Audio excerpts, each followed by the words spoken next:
Rabbi Ishmael says the sacrifice for blood is lenient in the beginning and stringent in the end, and the libations are stringent in the beginning and lenient in the end. The blood in the beginning is not subject to any Meila, but once it has left the courtyard to the Kidron Valley, it is subject to Meila. To Meila, libations in the beginning are subject to Meila, but once they have gone down to the Shisin, they are not subject to Meila. The ashes of the inner altar of the menorah are not permitted for benefit, but are not permitted for benefit, but are not subject to Meila. If one consecrates the value of the ash initially, the ash is subject to Meila. Turtle doves, whose time has not yet arrived, or young pigeons whose time has passed, are not permitted for benefit, but they are not subject to Meila. Reb Shimon says, turtle doves whose time has not yet arrived are subject to Meila, and young pigeons whose time has passed are not permitted for benefit, but are not subject to Meila. Milk of consecrated animals and eggs of consecrated turtle doves are not permitted for benefit, but they are not subject to Meila. In what circumstances do these words apply? Regarding items consecrated for offering on the altar, but regarding items consecrated for temple upkeep, if one consecrated a hen and it and its egg are subject to Meila, if one consecrated a she donkey, it and its milk are subject to Meila. Okay. Kol hara'oi lemizbeach lo velo lebedek habayis. Okay, so first of all, we're going to give all the matrix of things that are fitting for the mizbeach or fitting for bedek habayis, or one or both, or one or the other, or neither. Okay, so there are things that are fitting for the mizbeach but not bedek habayis, for bedek habayis and not for the mizbeach, not for either. Mo'alin bo. There's still a din of Meila on all of these things. How so? Okay. Hikdish bor malay mayim. So if he has in his backyard a cistern that's full of water, and he says, "Okay, I'm dedicating this to the temple." Well, obviously he's not meaning for this to be dedicated to the mizbeach, because even if you're saying the water, like you have water libations, but the water libations can only come from the shiloach. They can't come from somebody's backyard. Okay, so what is something that's sorry,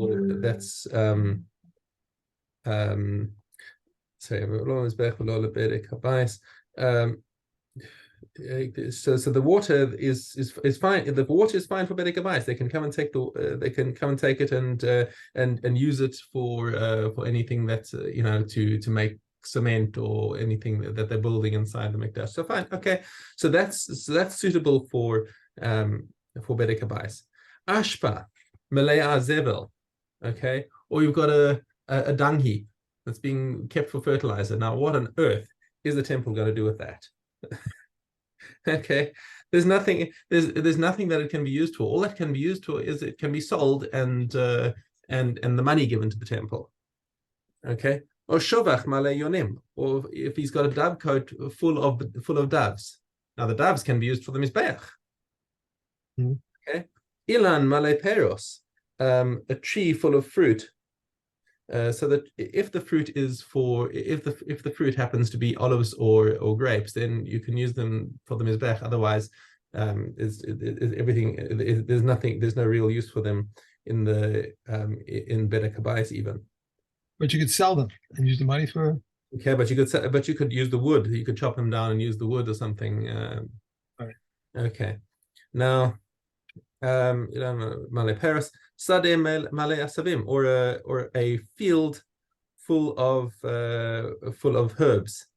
Now, in all of these cases, Molin Bahem Ubamesh B'Tzochan, there's the din of Meila on the object itself and on whatever's in them. So if somebody uses them for their personal purposes, then they have to not only repay it, plus a chomesh, they also have to bring a korban. Okay. Now, just a little footnote about the asavim is that anything that's attached to the ground doesn't yet have a din of meila. So when we're talking about, it's only once it's been detached that the din of meila can kick in. So if he just like leans against a tree or something like that, that's not called a meila while it's still attached to the ground. Let me just make sure.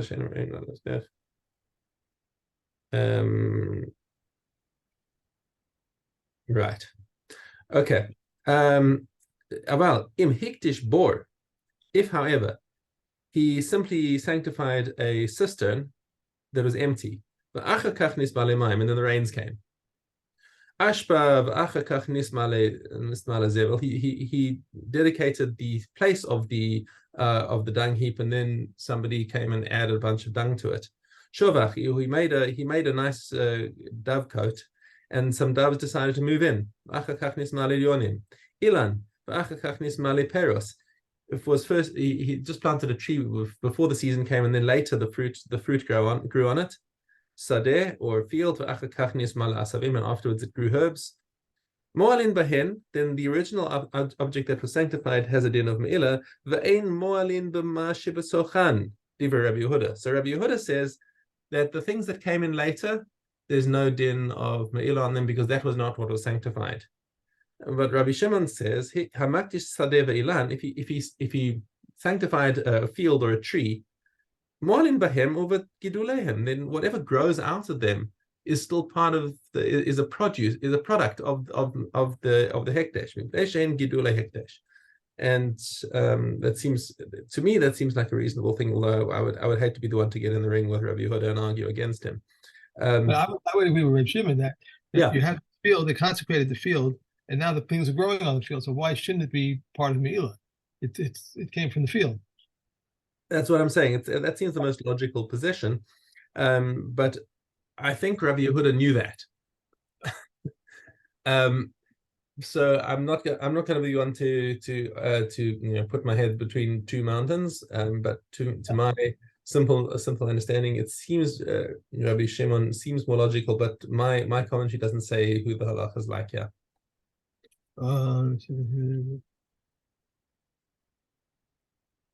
I don't see anything about that. Okay, so Vlad Meuseres.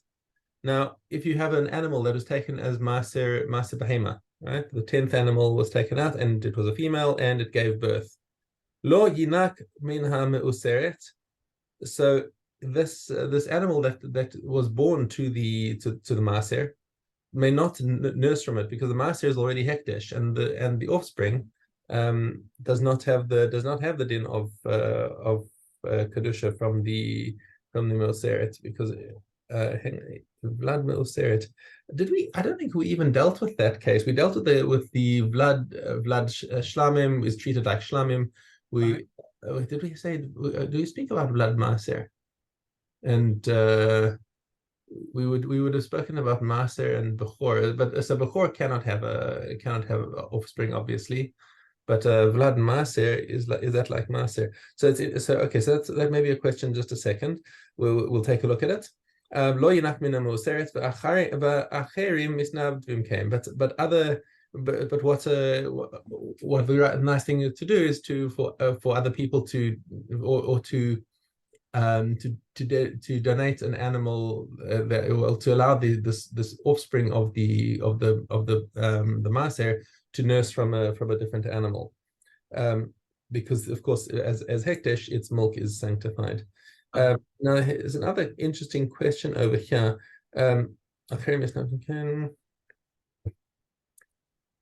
Right. Kati points out that the blood is considered chulin. So that's why it's not allowed to drink from its mother's milk. Okay. Vlad mukdashin lo yinak min ha-mukdashin. Now, offspring of other kadosh animals may not nurse from the other kadosh animals. Now, this is an interesting case. Now, if this may be talking lo yinak, because Vlad kodshim. Sorry, just let me. I'm looking at the title. Mukdashin.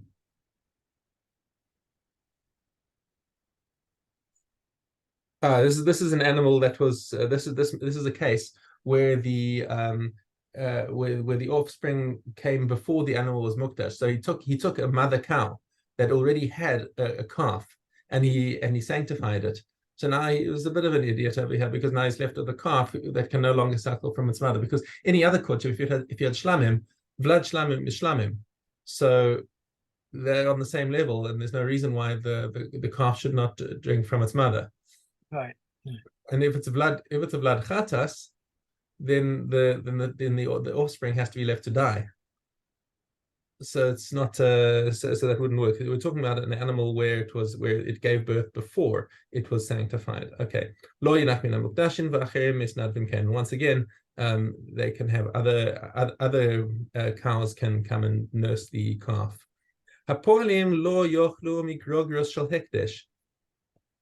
Workers who are working in the mikdash may not eat from the figs of hekdesh. So let's say the temple has a field and they're going and harvesting the figs in order to sell them in the market and give money to the temple. So normally we have a din that workers who are harvesting are allowed to eat. Okay. So what do you do with these workers who are harvesting hekdesh? They're not allowed to eat it, and it seems to be indirect, like a direct clash between two Torah laws. And the fact is that they're not allowed to eat these figs from hekdesh. So what does the temple have to do? The temple has to give them money that they can buy their own food, because the normal thing for a worker is to be able to eat while he's Had that in Mishna that they could eat in the field as long as I hadn't gathered it in yet. They could be working and eating, and as long as they're working with harvesting. They can't, if he's just like coming and pruning or weeding or whatever, he doesn't have the right to eat. But he was working with the fruit and harvesting, he's allowed to dip in and eat as much as he wants. Okay. Similarly, if you've got an animal that's busy threshing or doing some work, normally we have a mitzvah of lo tachsom shor v'disho. You're not allowed to muzzle an animal while it's working with food. However, when it's hekdesh, you can't let the animal eat hekdesh. So what you got to do is you got to put a muzzle on it that has the same type of food loaded into the muzzle, so it can sort of eat from the food bag while it's working of the same type. Okay. Mishna Zayin, Shorshe Ilan Shel Hedyot Bayin B'Shel Hekdesh. So here we have, we're back into, I think, Bava Basra over here with neighbors, neighboring properties. But now instead of Reuven and Shimon, we've got Reuven and Hekdesh. Okay, and the trees are next to trees are near the edges of the fields. So we have either case, either the tree is sitting in hekdesh the first case here is mentioned is the tree is sitting in common property and the roots are going into hekdesh, or b'shal hekdesh v'ayin b'shal hedyot lo ne'enin v'lo mo'alin. So now when we're talking about the roots, we're always talking about roots that are further than 16 amas from the tree. Anything closer to the tree is considered part of the tree, and it's got all of the of the original tree. Okay. So if the roots have gone more than 16 amas into the land, you can cut them off without causing any damage to the tree, and so even lo nenin v'lo molin. So we still want to make a little get over here that we don't want to allow somebody to benefit from it. But if, let's say, the Reuven next door, the hekdesh field, cuts off these roots and decides to use them for fireplace or whatever to stoke up his fire, he wasn't allowed to, but there's no din of Meila because that's not really part of the tree. Okay, similar case, Hamayan shehu yotzei mitoch sadeh hekdesh. If there's a stream that bubbled up into the surface from inside a field of hekdesh, lo nenin v'lo mo'alin. It appears to have come from the hekdesh, but it's not really part of the hekdesh. So while we don't, if somebody asks the shaila, we say no, you can't use the stream, but there's no din of meila if he does. Yatsa lechutz lechsadeh. If it now comes outside of the field, okay, so it flows out into a neighboring field. Now you're allowed to benefit from this water. It's now separated completely from the hekdesh field. Hamayim shebechad shel zahav. Now, when we're doing the nisuch hamayim, there's they go down to the shiluach and they pick up the water in a golden vessel. Okay, this is specifically not a temple vessel, because if they put it into a temple vessel, it would immediately become sanctified and it would become pasul belina. It would become invalid overnight. Right. So they put it into this golden vessel, and it hasn't yet become sanctified properly. Okay, Lo nenin v'lo molin. You may not get benefit, but there's no din of Meila. Nitznu b'tzloch is once it's put into the temple vessel, molin b'hem. Then there's a din of Meila. Arava lo nenin v'lo molin. So the arava, the willow branch that they stuck up in the temple during Sukkot, that again is it's not something that's sanctified or anything. It's just a decoration. Once again, not allowed to have benefit from it lechatchila, but b'diavad is no meila. Rabbi Elazar Rabbi Tzadok Omer Nosnin Hayu Mimena Zekenim Belulavehem. He says, never mind that. He says you're even allowed to use it. Says Rabbi Elazar Rabbi Tzadok. Okay, and Mishna Ches. Here's a tree that's of hekdesh, and the bird made a nest on the top. So are you allowed to go to put up a ladder and go and get the eggs from this nest? Lo nenin v'lo moalin. Okay. No, you're not allowed to. Not allowed to benefit from it. Why? Because there's when you see that lo nenin v'lo moalin, you can see it's a gezerah. It's not the Torah din over here. It's a gezerah because you might come to benefit from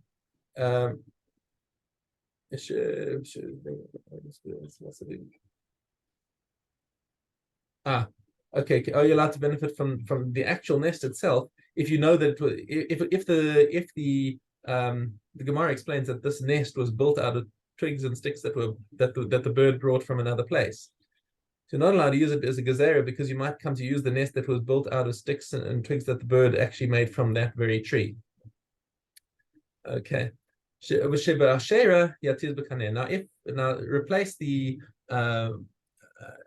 this hekdesh tree with an Asherah tree. That's an avodah zarah tree. Also not allowed to benefit from it, but for a different reason. And the correct thing to do with that, you're allowed to reach up with a stick. You're not allowed to climb the tree because then you're getting benefit from the Asherah tree. But you're allowed to take a long stick and knock it off with a stick if you want to get it. Somebody sanctifies an entire forest. Okay, then the whole forest has got a din of meila. And now come the temple treasurers or the workers of the temple coming to cut it down and use the wood. There's a din of meila by the wood. But once they start filing it down and taking off, sanding and taking all the shavings to make it into useful planks, the shavings no longer have a din of meila because these are no longer important. The important things are the planks. So all the twigs and whatever that they cut off to smooth it, and once they start planing it down, all those shavings do not have a din of meila on them. Okay. Chazor Christos Vav Daled. Okay. Those liable to katos are unconditional asham. What am I doing here? Those liable to katos are unconditional ashamos, for whom Yom Kippur passed, are liable to bring them after Yom Kippur. Those liable to conditional ashamos are exempt. One for whom a doubtful situation of sin occurred on Yom Kippur, even at dusk, is exempt for the entire day atones. A woman who was obligated to bring a buried katos of doubt for whom Yom Kippur passed is obligated to bring it after Yom Kippur, since it renders her fit to eat of the offerings. A buried katos that is brought because of a doubt, if it's after his neck was nipped and it became known to her, it must be buried. If one sets aside 2 salim for an asham, and he purchases with him 2 rams for an asham, if one of them becomes worth 2 salim, it may be offered for his asham, and the second must grave until it develops a blemish. Then it is sold and proceeds are deposited for a voluntary offering. And if he purchased with them 2 rams for continued ordinary meat, one became worth 2 salim and one became worth 10 news. The one worth 10 salim will be offered for his ashim and the other for his meila. One for his ashim, one for the ordinary meat. If this one for the ashim became worth 10 salim, it should be offered for his ashim, and the second one for his meila, and he must bring it with a sailor and a fifth. Okay. Next is Arachim. Yeah, Zayin Gimel.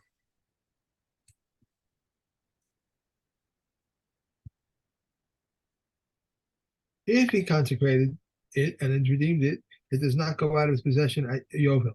If his son redeemed it, it goes out to his father at Yovel. If another person redeemed it, or one of his kinsmen, he is redeemed from his possession. He does not go out of his possession at the Yovel.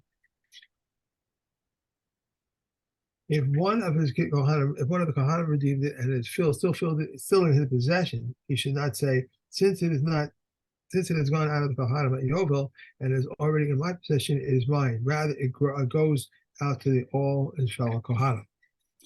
If the Yovel arrived and it was not redeemed, the Kohanim enter it and pay for its worth.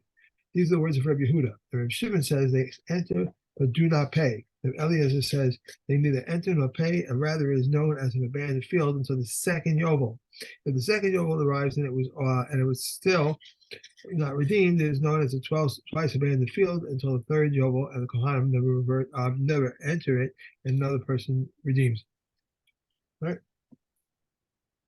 Okay, carry on. Okay. One buys a field from his father. If his father died and he consecrated it, it is like an ancestral field. If he consecrated it and then his father died, it's like an acquired field. These are the words of Rabbi Meila and Rabbi Yehuda. And Rabbi Shimon, however, say it is like an ancestral field, as it is said. But if the field of his acquisition was not of the field of his ancestral holding, it must be a field that does not stand to become the field of his ancestral holdings. And this excludes this field which stands to become the field of his ancestral holding. An acquired field does not go out to the Kohanim at Yovel because the person cannot consecrate something that is not his. Kohanim and Leviim may always consecrate and may derive freedom, but both Yovel and both after before Yovel and after Yovel. No, I'm sorry. Before Yovel and after Yovel. Yovel, yeah. Okay. Okay. Next up, Menachos Aleph Gimel.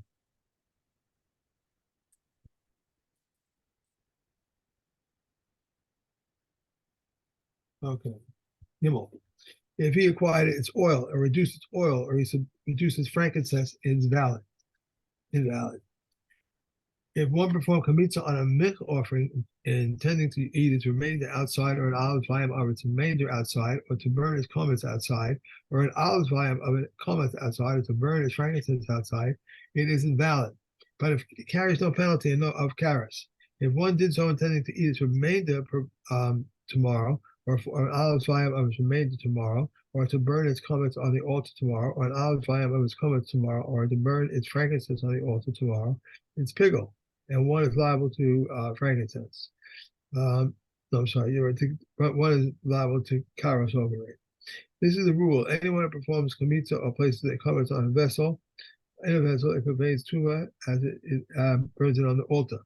Intending to eat something which is meant to be eaten, or to burn on the altar something which is meant to be burned on the altar, if the intent was for outside its area, it is invalid, but it carries no penalty of karos. And if one was it was for beyond its time, it's pigul, and one is liable to keep karos, does have to make karos over it. So that's right. And one is liable to karos over it, provided that the part which makes it permissible is offered as required. In what manner is the part which makes it permissible considered to have been offered as required? They perform chametza in silence and place the komah in the vessel, conveyed it or burnt it on the altar for beyond its time, or performs chametza and with intent for beyond its time, but placed the komah in the vessel, conveyed it and burnt it on the altar in silence. Or if he performed chametza, placed the komah in the vessel, conveyed it and burnt it on the altar for beyond its time. These are the cases for which the past may require permissible has been offered as required. Dalet. If in one manner is the part which makes it permissible not considered to have been offered as required, so he performed chametza with intent for outside its area, but he placed the komets in a vessel and made it or burnt it, and for beyond his time while he has performed chametza. For beyond his time, but we placed the komets in a vessel, conveyed it, and burnt it outside the place, and performed chametza, placed the komets in a vessel, conveyed it, or burnt it for outside its place area, or for the sinner's milcha offering or jealousy milcha offering, whose chametza we perform for a designation other than its own, and placed the komets in a vessel, conveyed it, and burnt it on the altar far beyond its time, or he performed chametza for beyond its time, and placed the komets in a vessel, which conveyed it and burnt it on the altar, his designation other than its own, and he performed the chametza, placed the chametza above it, which conveyed conveyed it and burnt it on the altar for designation other than its own. There are cases in which the part which makes it permissible does not offer it as required. If one intends to eat an olive vine outside an olive vine tomorrow, or one olive vine tomorrow and an olive vine tomorrow outside, or half of olive outside and half of olive vine tomorrow, or half the olive vine tomorrow and half the olive vine tomorrow, or outside, it is invalid, but it carries no kares penalty. Rabbi Yehuda says this is the rule. If the intent of the time preceded the intent of the place, it is pigul, and once is liable for a kares over it. But if the intent of the place God preceded the intent of time, it is invalid but carries no kares penalty.